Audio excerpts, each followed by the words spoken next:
KTM unleashed 2 साल तक राज किया है और अब एक नई शुरुआत होने जा रही है।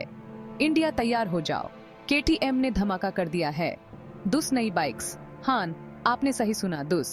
ये सिर्फ एक लॉन्च नहीं है, ये एक स्टेटमेंट है। KTM ने 2 साल तक इंडिया की सड़कों पे राज किया है और अब वो और भी तेजी से आगे बढ़ रहे हैं। याद है KTM के बारे में वो बातें हो रही थी कि वो अपनी बड़ी बाइक्स वापस ला रहे हैं। वो अफवाहें सच निकली।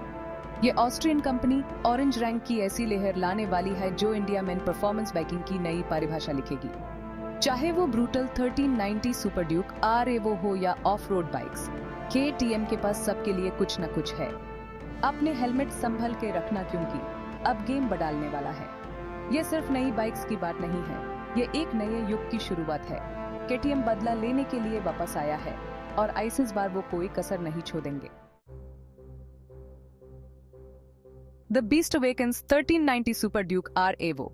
चलिए अब बात करते हैं उस बाइक की जिसके चर्चे सबसे ज्यादा हो रहे हैं। 1390 Super Duke R Evo। ये कोई आम मोटरसाइकिल नहीं है, ये तो एक तूफान है।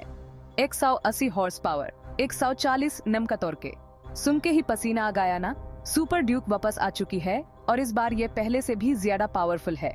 ये बाइक कमजोर दिल वालों के लिए नहीं है, इसके साथ रिस्पेक्ट से पेश आना पड़ा है। इसे चलाने के लिए स्किल चाहिए, लेकिन जिनके पास हिम्मत है इसे कंट्रोल करने की, उनके लिए तो ये बाइक एक ड्रीम कम ट्रू है। ये ट्रैक के लिए बना वेपन है जिसे लैप टाइम तोड़ने के लिए डिजाइन किया गया है, लेकिन इसकी एडवांस्ड इलेक्ट्रॉनिक्स की वजह से ये सड़क पर भी आसानी से चलाई जा सकती है। Super Duke R Evo KTM के परफॉर्मेंस DNA का सबसे बढ़िया एग्जाम्पल है। यह रॉ है, ये पावरफुल है और ये पूरी तरह से एक्सिलरेटिंग है। Middleweight mayhem Dukes and adventures. हो सकता है कि 1390 सुपर ड्यूक R Evo सबसे ज्यादा पॉपुलर बाइक हो, लेकिन दूसरी बाइक्स को काम न समझो। 890 ड्यूक R और 890 एडवेंचर R भी किसी से काम नहीं है।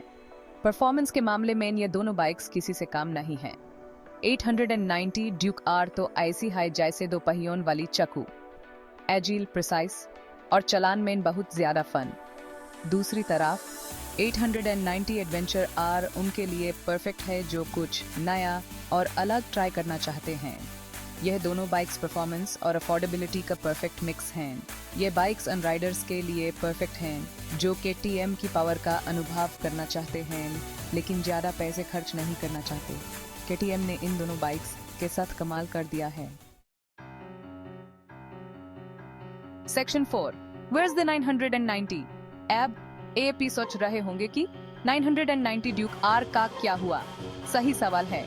लगता है कि KTM ने अभी के लिए इस मॉडल को लॉन्च नहीं करने का डिसीजन लिया है।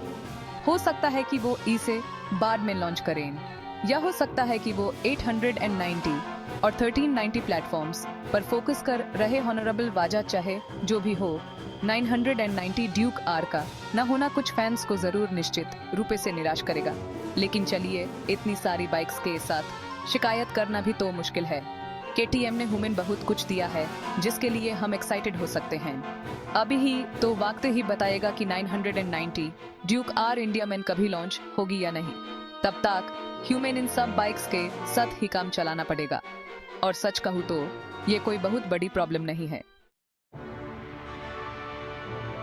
सेक्शन 5।